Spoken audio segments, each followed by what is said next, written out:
இப்போ தான் ஒருத்தர் இறங்கி விட்டேன். அதுக்கப்புறம் பிக்கப் ராஜேஷ்னு ஒருத்தர் வந்திருக்காரு. அவரை பிக்கப் பண்ணுறதுக்கு இப்போ போகிறேன். பாருங்கள் ஃப்ரெண்ட்ஸ், கொஞ்சம் தூரம் தான் இருக்குது. இருந்தாலும் நான் கொஞ்சம் என்னால் முடிஞ்ச ஸ்பீடில் நான் போயிட்டு ஒரு சீக்கிரமாக பிக்கப் பண்ணிக்கிறேன். அப்போ தான் நம்மளுக்கு அமௌண்ட் அதிகமாக வரும். 905024 ஓகே. கன்னட பேங்க் இருக்குங்களா? கண்டிப்பாக.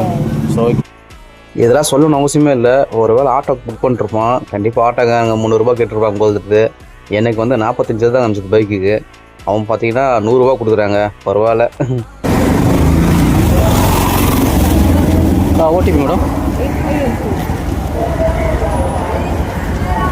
Okay madam. பகர் மேடம்.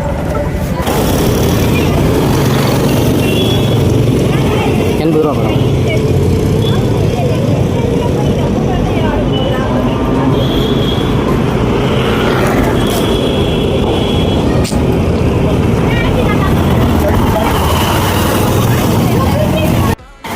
கஸ்டமர் இறக்கி முடிச்ச உடனே பார்த்தீங்கன்னா இன்னொரு பிக்கப் ஆட்டோமேட்டிக்காக விழுந்துச்சுங்க. பரவாயில்ல. ஆனால் டக்குன்னு ரேபிட்டோவில் பைக்கு டாக்ஸி புக் ஆகுது. அதனால தான் கொஞ்சம் இஷ்யூ ஆகுதுன்னு நினைக்கிறேன். ஆட்டோக்காரங்க யாருமே இந்த வீடியோ பார்த்துட்டு கொஞ்சம் கோவப்படாதீங்க. ஏன்னா நாங்களும் வந்து பொழப்புக்காக தான் அதை ஓட்டுறோம்.